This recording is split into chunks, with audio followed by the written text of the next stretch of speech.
Okay. Understory fire. Now, in a lot of forest, fire is a stand replacement process. In Amazon forest, fire can go through the understory, cause tree mortality, burn the litter, burn small plants, and not take away, not destroy the forest cover. And this turns out as shockingly common. Here we are in Feliz Natal, Mato Grosso, lovely place.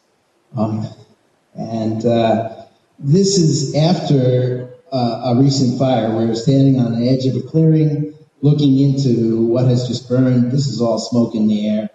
And, these types of fires are going on at the edges of agricultural clearings, at the edges of pastures, all over the Brazilian Amazon. It's been in the news a lot this year, but it's not a new process. And, this was 2015, not an uncommon occurrence on the agricultural frontier. So Doug Morton, who's here, has been looking at this for, since he started studying tropical forests. And he produced in 2013 this map of the area south of the main stem Amazon River, which showed 85,000 kilometers squared of burning between 1999 and 2010 using MODIS data. So it's a common process. It's not constant year to year. It varies a lot. Drought years, 2005, 7, 10, had a lot of burning. The years in between, considerably less. And this is back to our little municipality of Feliz Natal. It's 20,000 kilometers squared. It's divided almost in half by a line demarking the the Xingu Indigenous Park. Outside of the park, 81% of the forests were degraded. In some way, they were either logged or burned. I didn't count these gray areas, which are deforested and often soybean fields. And even inside the park, a large portion of the area has burned, resulting from the activity of the indigenous people who seem to like to burn forests. So the forest is quite flammable, but it doesn't disappear. It retains forest cover. This is not atypical for the Amazon development frontier. And this is what biomass looks like from LiDAR data from Danielle Rappaport, a student of Doug's. Here's the biomass, in tons per hectare, tons of carbon, bit fat finger problem. And it declines with number of burns. This is 1 burn, 2 burns, 3 burns, 4 burns, 5 burns, it's almost nothing. It didn't matter terribly much whether the forests were logged beforehand. Burning reduced carbon content very significantly. Danielle took this information and then she put it into a chronosequence of many sites where we acquired LiDAR data in this region. Here's the indigenous reserve in the Xingu in Mato Grosso state. Here's the area that's been developed. This is Feliz Natal, neighboring municipalities. And use a chronosequence approach, that is, she traded space for time, looked at the years since forest degradation, and saw that these forests will recover biomass and are recovering biomass toward the levels that we'd see in old growth, depending upon how much they had been disturbed. So the forests that were merely logged will recover almost all of their biomass within about 20 to 30 years. But the forests that were burned will take a lot longer. So I just wanted to give an idea about these. Using this LiDAR data, we get changes in biomass, which we previously didn't have for the processes of logging and burning. Going out into the field and measuring plots in these logged and burned forests is laborious and horrible, and potentially dangerous because these processes occur primarily on private land, and people who are logging and burning their forests are not always friendly to ecological and forestry researchers wearing orange vests. Okay. So, but LiDAR actually avoids that problem. We were able to calibrate on areas of places where the owners were friendly. We then took some data that we already had, the deforestation data from the Brazilian Space Research Institute, EMP, logging data from ASNR from 99 to 2001, forest sawmill surveys from Amazon for 2004 and 2009, and we interpreted the amounts between them in terms of area.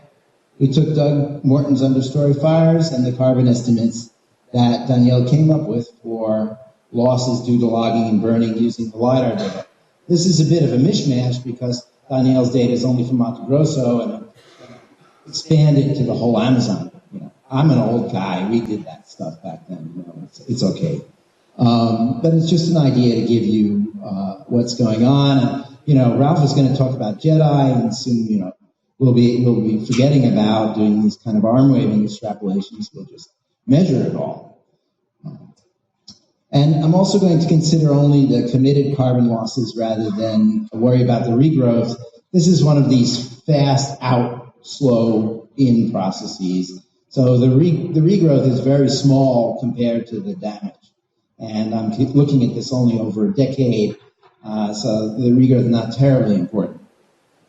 So here's the disturbance numbers. Deforestation in kilometers squared per year. Logging. During this period, deforestation and logging were declining precipitously. That may not be true today. Total forest fire, as I said, it varied a lot depending upon year to year. And 2015-16, after the El Nino, was even more than any of these peaks, according to Doug. Committed carbon losses using the extrapolation approach that I explained. Here's total deforestation, generally the largest, logging, and fire. Fire in these dry years, as deforestation declined, started to exceed deforestation as a carbon source. And this is not clearing fires, so I'm not double counting deforestation. This is not fires to maintain pastures, which will regrow. This is fires that are burning through natural standing forests.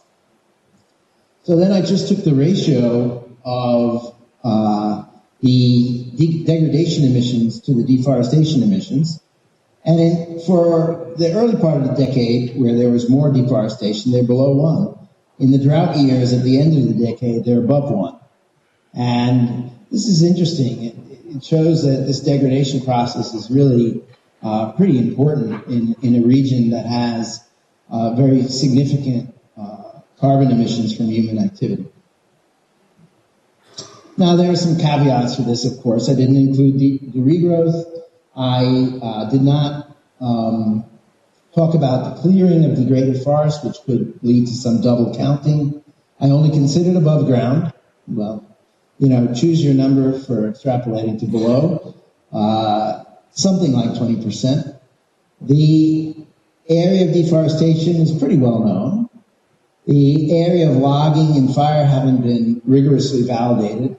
Let's say, you know, that we know it to maybe the 30% level. Let's say we know the biomass to that sort of level. And, you know, we have lots of potential uncertainty in this estimate. I just wanted to give you an idea, though, of how big it is. And finally, I just wanted to conclude this sort of sciencey part of this talk to say that degradation is pervasive. We've seen it very obviously using LiDAR data, airborne LiDAR data. Deforestation declined in the decade up to 2010. That's not a new finding. Logging declined also, but the estimated carbon emissions from these degradation processes are still fairly large. This is, you know, 0.3 petagrams. And in the drought years, the logging emissions, the degradation emissions exceeded the deforestation emissions during this first decade of our present century. So now the part that I didn't necessarily want to do, but I'll do anyway, which is talk about what we did in our technical cooperation program. I put up this sort of provocative little book title here called Tropical Gangsters, written by a former U.S. aid employee, I believe. And, you know, the problem is that I remember I was working on something else entirely, and I got a call from the U.S. Forest Service, and they said, the Obama administration is really interested in injecting climate change and issues related to it into our diplomacy. And so we're going to have a program in Brazil. Would you like to be involved? And I said, no, I'm very sorry. I have a job. It's taking about 120% of my time. I don't have time for you. But if you want to hire me full-time, call me back. Which they did in 2 days. And then I said, USAID? No, I'm afraid not. You know, they do a bunch of stuff that, you know, isn't going to be permanent, and funding is going to go up and down. It's going to be a real pain, and never mind. And they said, no, this is going to be for real, and you'll see, we're going to support you. And in fact, they did, and in fact, funding did go up and down. In fact, they did promise to close the program down at least twice. But we survived, and you know, we ran the program for 5 years, and I was able to have a really wonderful time living in Brazil for 5 years and working with my colleagues at EMBRAPA. And, you know, what this book is about, with all of the, you know, alligators and things like that, was really talking about why traditional development and technical cooperation programs fail. And the reason is really pretty simple. They serve the interests of the people who promote them, as opposed to the people who are supposed to be receiving the cooperation or help.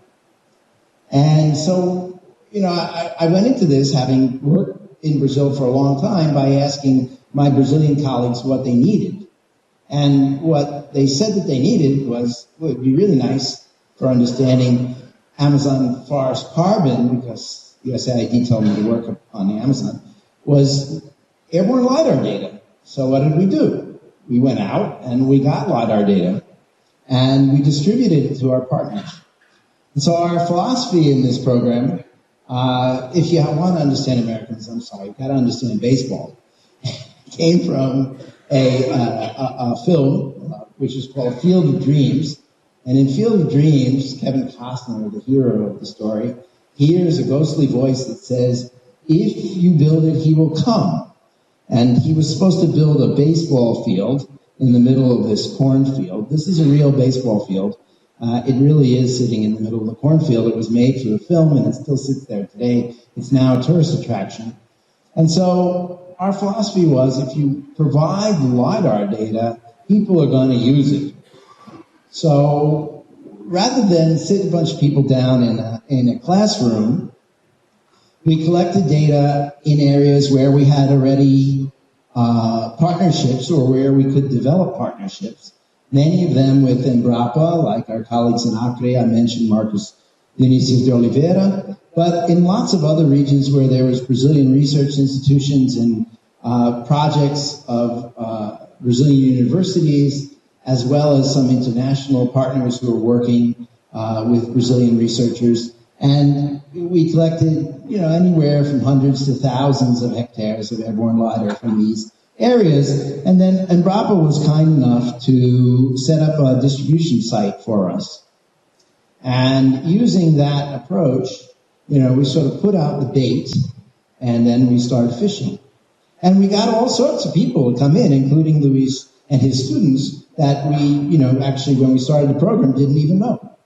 And in fact, we got up until now, and we're still distributing this data that we collected mainly from 2011 through 2015. We have 206 different users from 107 institutions, 15 different countries. Half of them are from Brazil, a little more than half. And I'll keep on presenting that little longish title so you can copy it down, or you can get it from me. And we had all sorts of products as a result of this. We have a bunch of papers, some of which I haven't been able to trace down yet. So if you wrote one with our data and you didn't tell me about it, please do. We had, you know, dozens of students, half a dozen MSc theses, and 10 or so PhD theses already completed, and we had some practical outcomes too.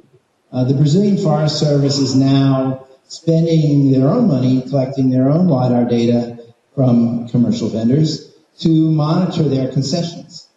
They have strict limits in terms of the amount of canopy opening and other damages that they will tolerate, and they found that LiDAR was the cheapest way to evaluate this. And also a less contestable way to evaluate it than walking around on the ground, because the data could be inspected and analyses could be repeated. And the Brazilian National Space Research Institute, INPE, you'll hear about their work tomorrow from João Neto, has directly used the calibrations that we developed to begin to develop their new biomass product for the Brazilian Amazon. And as I said, you'll hear more about that tomorrow, and that will become the new biomass baseline for their communications we hope, to the United Nations Framework for Climate Change. We hope. Well, we don't know what the government's going to do, right? But we know what the map says. Finally, these are some of the institutions that were involved, and that, once again, is our data repository. You're all welcome to go there. It's a very simple web interface, and download our data. And that's all I have to say this morning.